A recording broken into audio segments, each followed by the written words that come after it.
bonsoir à tous ñi ngi leen di nuyu ak fu ngeen mën a nekk di souhaiter nag une excellente fête d'Assomption à toute la communauté catholique ñu am mbégte di dalal ci plateau bi maître Massokhna Kane jiite SOS consommateur ñi ngi lay nuyu Kane Diallo di la dalal jàmm ci plateau Soir d'Info. jërëjëf Adja Binta maa ngi leen di fay maa ngi nuyu seen téléspectateurs yi. di kontaan ci invitation bi. alors ñu invité la parce que la dernière fois dañoo dégg ci mbiru hôpital Dantec ñu war a déménager ndax dañ ko war a tabax mu jur coow lu bëree bëri yow nag nga taxawal consommateur yi gis ne quelque part jaarul yoon ci yenn yi ba nga indi ci woon ay explication ba ne woon sax écarté woo porter plainte lan moo ko waxal. waaw comme ni nga ko waxee bi ñu jotee xabaar bi gis préparatifs yi et tout ça.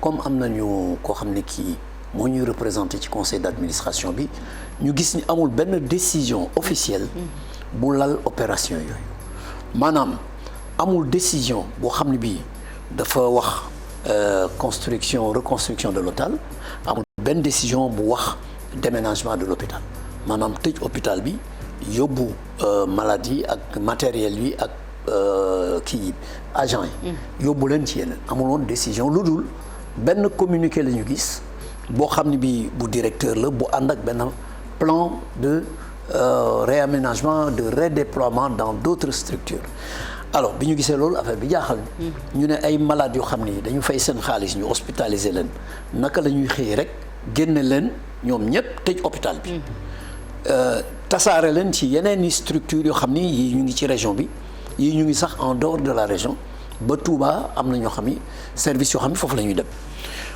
donc ñu ne danañu porter plainte aussi bien ci procureur parce que mise en danger de la vie d'autrui non assistance à personne en danger et cetera saisir OMS et tout ça parce que ñoom li ñu waroon defuñu ko affaire bi dafa am ñaari yëf dafa am la reconstruction de l'hôpital Dantec boo xam ne ñëpp d'accord nañ ni hôpital bi dafa màgget il faut ñu tabaxaat ko il faut ñu reconstruire ko am na projet boo xam ne depuis 2012 la woon ba léegi projet boobu kenn mënu loon am xaalis donc benn affaire mooy reconstruction bi beneen affaire mooy tëj hôpital bi jël redéployer transférer tasaare personnel bi ak maladie ci yeneen structure yi alors bu njëkk bi comme ñëpp d'accord nañ ni dañ ko war a tabax loolu posé wul problème mais ban modèle la ñuy tabax par rapport à li nga xam ne moo fi amoon deuxièmement pour transférer maladie préoccupation bi yëpp foofu la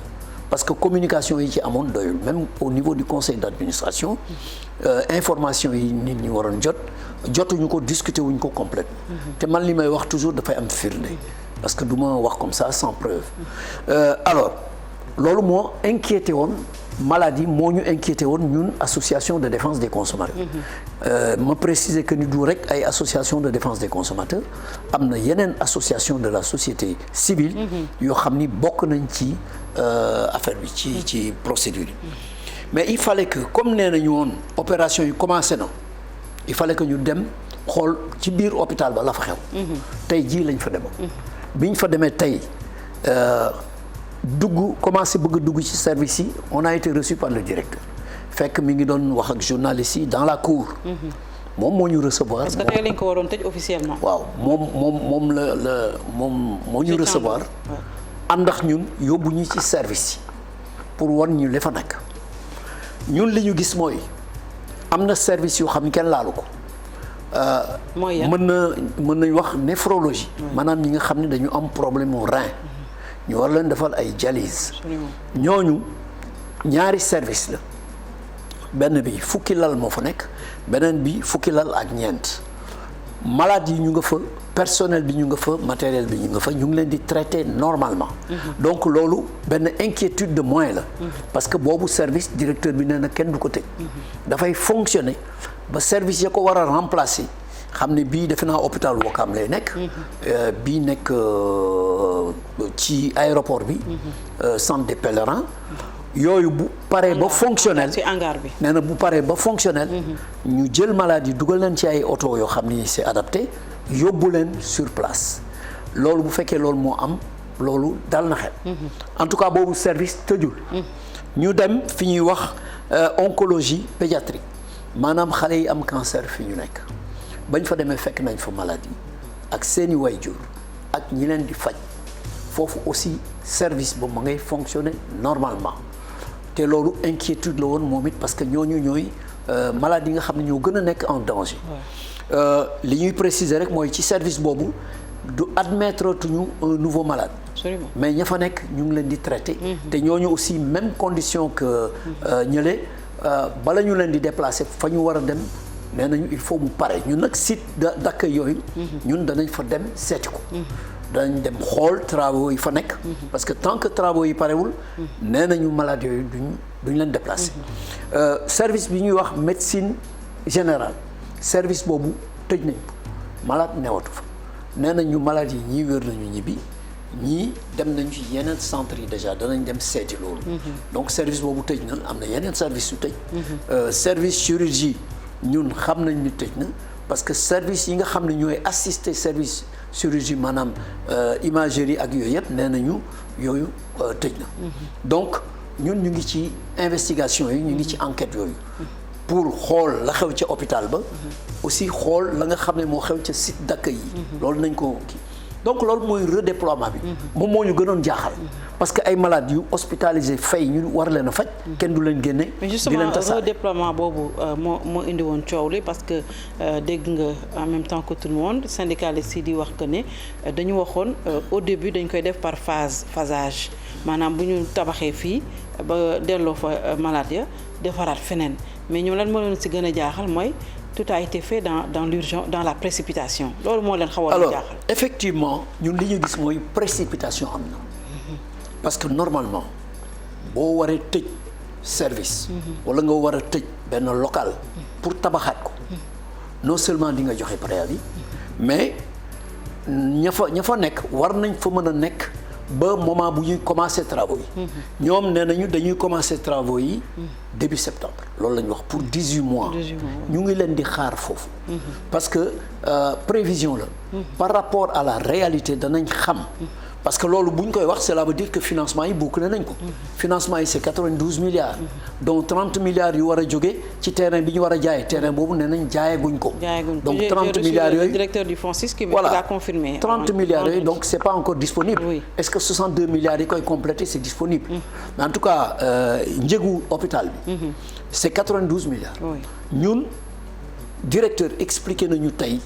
hôpital boobu naka la war a demee war nañu jox ay documents yu firnde lim ñu expliquer pour ñun ñu mën a xam ndax li mu wax am moo nekk wala de ñun nag gis nañ ci moom koo xam ni kii ku dëggu la parce que nit da ngay wax sa diggante ak yàlla li ma gis tey ak ni mu waxee ak temps bi mu jël yëpp pour expliquer ñu ak ni muñ expliquer phasage processus bi tax ñu retenir nouveau modèle d'hôpital parce que ñun ancien modèle bi moom la ñu xamoon moom la ñu adopté woon en conseil d'administration ba ñu yóbbu ko ci gouvernement bi ba gouvernement adopté ko en conseil des ministres boobu moo fi newoon depuis 2012 lan la leen expliqué jëluñu première mesure bu ñu adopté woon maanaam phasage bi parce que travailleur loolu moo leen gën voilà phasage bi lu tax ñu jël loolu moo jaadu woon loolu moo jaadu woon mais dañu wax ni bruit yi travaux yi xëy na mooy tax ñoom ñu décider déplacer maladie. problème bi defe naa du tellement phasage maanaam tabax tuuti. dugal ñii continuer tabax dugal ñii. loolu xëy na du mën a nekk. man gaw ma ni sax mën na nekk. parce que bu fekkee hôpital bi monobloc la. tabax bi tant que parewuñu ba ñu livrer ko ak équipement yi clé en main. parce que matériel yi génne ci hôpital bi du fa delluwaat. ça il faut le savoir. matériel yi ñu yóbbu ci yeneen centres yi daf fay des pour renforcer les moyens de ces centres là. dañuy indiwaat yeneen matériel yu bees yu gën a moderne yu adapté ci bâtiment bi ñuy tabax. loolu tax ñu ne 92 milliards yi clé en main la loolu la ñuy wax. clé en main donc équipement yi yëpp ci la bokk. donc loolu bu fekkee ni loolu nar na am je ne vois pas comment ñu mën a def phasage bi maanaam tabax une partie jël matériel bi ak kii déplacer leen commencer tabaxaat beneen partie gaw ma ni mën na nekk par contre bu fekkee redéploiement bi jaar na yoon ci conditions yi ñu ko waxee maanaam ñu renforcer site d'accueil yi aussi bien ci personnel bi aussi bien ci moyens yi nga xam ni mu ngi fay dem équipement yi nga xam ni mu ngi fay dem ak malade yi mën fa dem parce que nee nañ ñu malade yëpp ku ci nekk secrétaire yi yor nañu liste maladie ak seen i contact ak seen i contact gu parents que dinañ leen contacter wax leen place bi ñu war a dem ak jour ban nañ fa. mais jour loolu nag wax nañ ko. loolu nag maître xëy na mën nañ ci bañ a am yaakaar trop parce qu'on sait ce qui se passe dans les hôpitaux. tey jii ñoom loolu est-ce que waruñu ko def en amont parce que am na ay malades yoo xamante ni dañu am rendez-vous nekkuñu Sénégal ils sont au fin fond du Sénégal. ils sont pas informés amuñu internet amuñu rajo par exemple wala duñu déglu. seen rendez-vous day jot rek ñu ñëw te loolu dañu waroon communiquer ils n'ont pas communiqué. En fait, ils sont dans la réaction. Il y a un grand problème de communication. C'est ça. te ñun wax nañ leen ko. Ils n'ont pas communiqué. parce que bu fekkoon communiqué woon nañu avant ñuy entreprendre déménagement. bu fekkoon communiqué nañu ni ñu war a communiquer. aussi bien ci hôpital bi ñu war a tabax. naka la war a mel. ainsi de suite expliquer ko yépp aux Sénégalais. ba ñu xam ko comme ni nga wax maladie aussi ñu expliquer leen avant ñuy commencer opération de déménagement yi. je pense que y aurait moins d'inquiétude kon jaaxle nit ñi du toll fii ba ñu jóg ñun tam ñëpp jóg ñu ne lii du fi nekk alors il y a aussi le problème du personnel bon man jotaguma responsable yi du personnel xam naa wax ak ñoom après pour xam parce que loolu aussi c'est une grosse préoccupation. Parce qu'on a entendu le directeur si sànq ci dans les éditions dire que duñu yóbbu kenn chômage technique que l'argent est sur place disponible dinañ mën a fay ñëpp. waaw loolu c'est à vérifier. Oui, c'est ça le problème. c'est-à-dire que loolu ñoom buñ ko waxee. est-ce que du dalal xel rek aussi. waaw bu fekkee dalal xel la. bu ñu vérifier danañ ko xam. absolument maanaam d'ici quelque temps bu ñu avancer aussi bien personnel bi que ñun danañ ci xam dara. danañ xam bu boobaa dinañ leen ni li ngeen waxoon amul. wala li ngeen waxoon am na. c'est à vérifier parce que personnel bi ils n'ont pas ils se laisseront pas faire. Ils se laisseront pas faire. Il y a plus de 1000 personnes. Ces gens-là c'est des pères de famille et des mères de famille. li wóor mooy. bu ñu tëjee hôpital bi tey hôpital bi dootul am ay recettes. donc recettes ya nga xam ne. moom lañ leen war a fayee. xëy na feneen lay jóge ci état bi lay jóge. mais en tout cas du jóge ci hôpital bi du jóge ci poche maladie. parce que maladie yi ñoo doon fay. ci liñ doon fay ci lañ doon fay personnel. moo tax la nga war a xam ne nag problème yi dinañ ñëw si kanam tuuti parce que état gis nañu ay seen lenteur c'est tellement lent ñoo xamante ni bokkuñu ci seen ay programme tey jii ñu bëgg leen ci boole. yow xam nga ne problème yaa ngi ñëw ci kanam tout ça c'est pour dalal xelu nit ñi. rien n'a été tout a été fait dans la précipitation et ça va créer des problèmes. Il y a des inquiétudes légitimes. yoo xam ni mën nañ xalaat ni de toute façon il y aura des problèmes. Oui. Maintenant, quelle sera l'ampleur de ces problèmes? Impact bi. ci santé population yi. ak socialement waaw. Même parlant. loolu ak socialement. ku ñu war a fay fayuñu la aussi. voilà ku ñu war a fayuñu la. loolu xanaa dañ ko jëlee ci keesu état bi. parce que wala ndax ci li ñuy jaay. xëy na li ñuy jaay ñu dégager ci ay ressources. mais c'est sûr que ce problème va se poser. parce que aussi travailleur boo xam liggéeyuloo parce que redéployer wuñu. parce que du ñu redéployer ñëpp.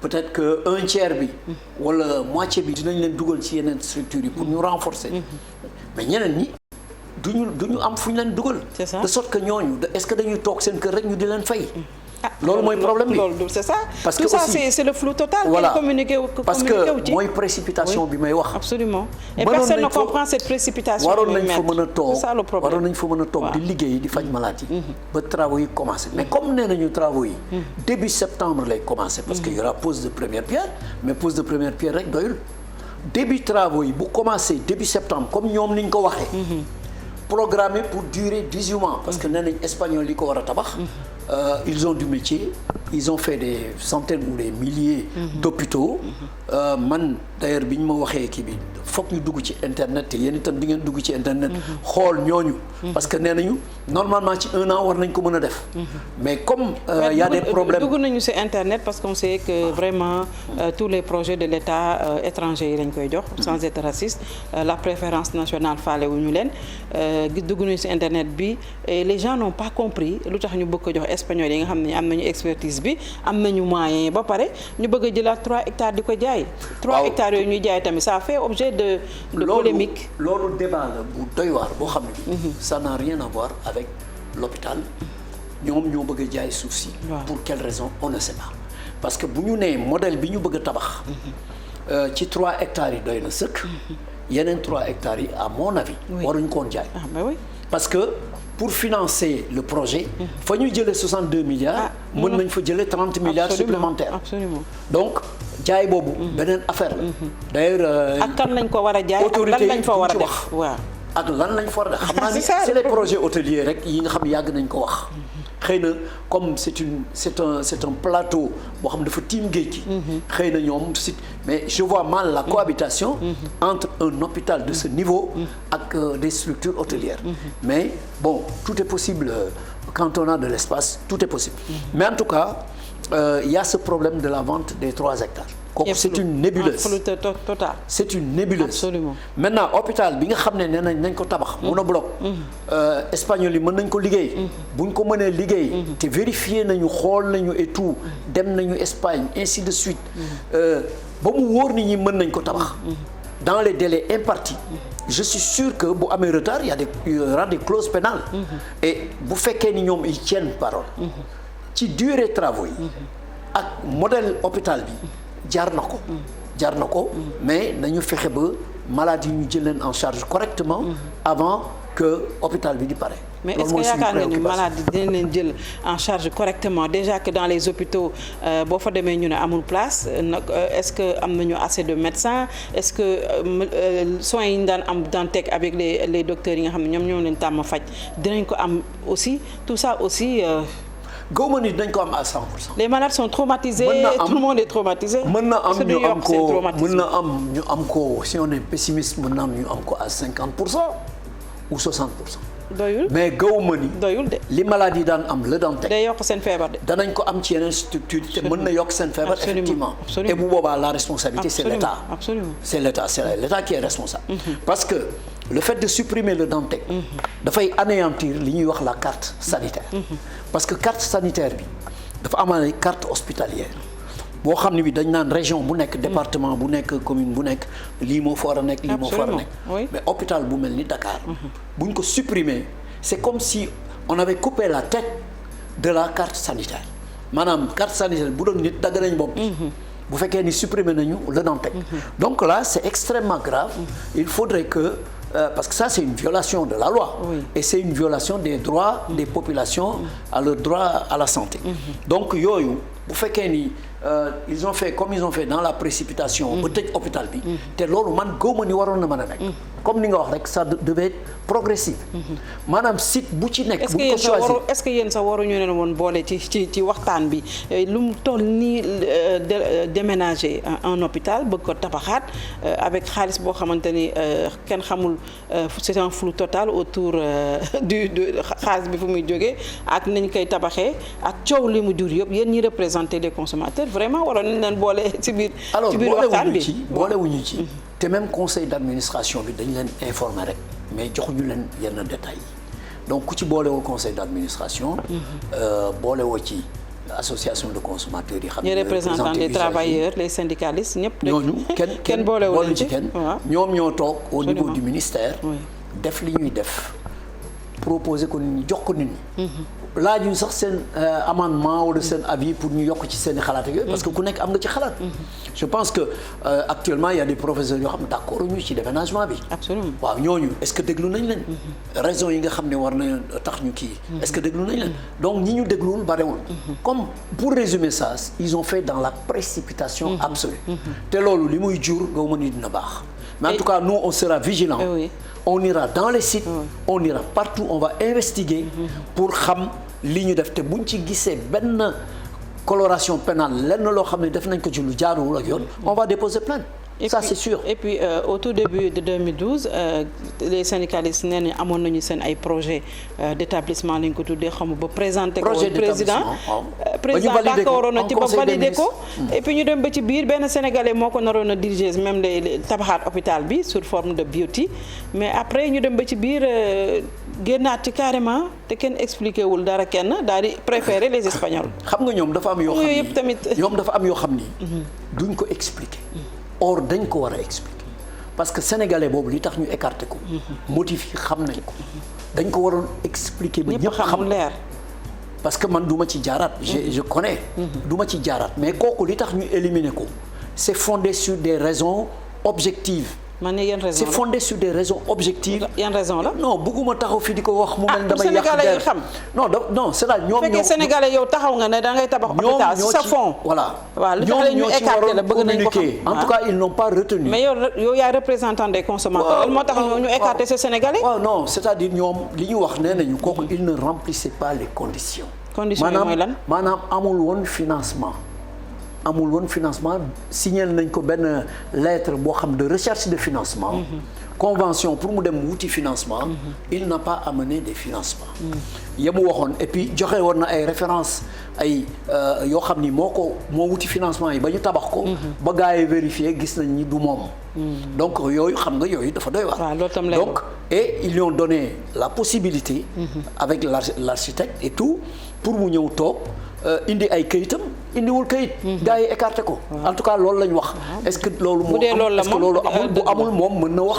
amul expliqué mais koo xam ni kii daal yow dañ la signer convention. pour nga dem wuti pour nga dem defi recherche de financement pour ñëw mën a tabax. yow amuloo financement. wax dëgg yàlla kenn mënut la retenir. même bu fekkee projet bi nga am baax na. même si tu es sénégalais. on préfère aller chercher un étranger boo xam ne bii il a les financements mu ñëw construire ko ñu fay ko. loolu moo jaadu. mais hôpital Dantec aussi maître amoon nañu ay cas sociaux yoo xam ne dañ fay dem doon faju tey jii cas sociaux yooyu fan lañ leen di yóbbu aussi c'est un problème koo xamante ne amoo sa loxo jotu sa ginnaaw amoon na ay cas sociaux yoo xam ne dañ leen faju gratuitement xam nañu ce qui s'est passé ci hôpital boobu mais ñooñu tamit seen mbir kenn waxu ko. alors dans tous les hôpitaux.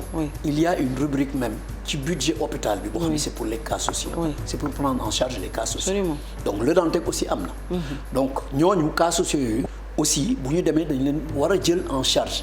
au niveau de l'assistance sociale yeneen cas sociaux yoo xamante ne ñoo voilà fa jiitu mais budget yi du benn ñu mën a faju. budget yi du benn. est-ce que budget ba ñu alloué woon ci hôpital le Dantec est-ce que budget boobu nañ ko transférer dans les nouvelles structures pour jël en charge ces loolu cas sociaux. est-ce que parce qu'on sait pas les gens ne communiquent pas le ministère de la santé aussi vraiment il faut ñu gëstu ci. vraiment parce que ñun suñu obligation mooy aussi ñu gëstu. absolument pour xam. donc on va enquêter sur tout ça. aussi bien les malades qui sont reçus là-bas. ci yan conditions ainsi de suite.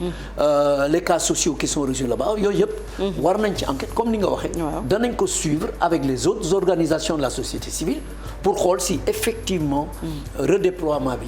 dafay fonctionner à 80% à 50% et on le dira le moment venu. te yéen journalistes yi je suis sûr que vous allez suivre ces questions aussi. nous on est sur le dossier depuis boobu ba léegi bi coow di amee même avant mais gis nga on dit toujours la même chose. tous ils disent la même chose sans convaincre est-ce que tey jii yu mel ni maître problèmes sociaux yu man wax ma sax affaire malade bi war a faju xam naa dinañ ko faj mais socialement parlant ça va poser beaucoup de problèmes. parce que ñu ngi wax que ne c'est pratiquement 1000 personnes ou. même bu dee am na ñoo xamante ne sax kenn embauché wu leen dañoo nekk rek ay contractuels et tout mais yàgg nañ fa. ñooñu tamit est-ce que ce sera pas une occasion pour les libérer. ça aussi c'est un drame social. ñooñu on peut être sûr qu'ils seront libérés. parce que ñoo xam ne def nañ fa ay ati at. parce que le problème mooy le nouvel hôpital quand il sera construit du ñu nekkoon ci hôpital Le Dantec ñëpp. te ñu redéployer leen bu fekkee ñëpp redéployer leen. waaw du ñooñu ñëpp la ñuy delloo si. ci hôpital bu bees loolu moom c'est sûr. loolu moom déjà c'est sûr. parce que y a un problème. de compétence aussi. am na ñu bari ñu nekk hôpital Le Dantec ak yeneen hôpitaux. c'est des recrutements politiques. yoo xam ni ça existe depuis plusieurs régimes.